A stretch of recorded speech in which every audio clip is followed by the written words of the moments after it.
ஒரு அரசியல்வாதியாய் தவிர தலைவர் விஜய் செய்த முதல் சம்பவம். பெரம்பூர்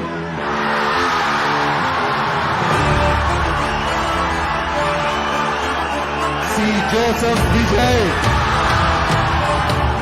சி. ஜோசப் விஜய்.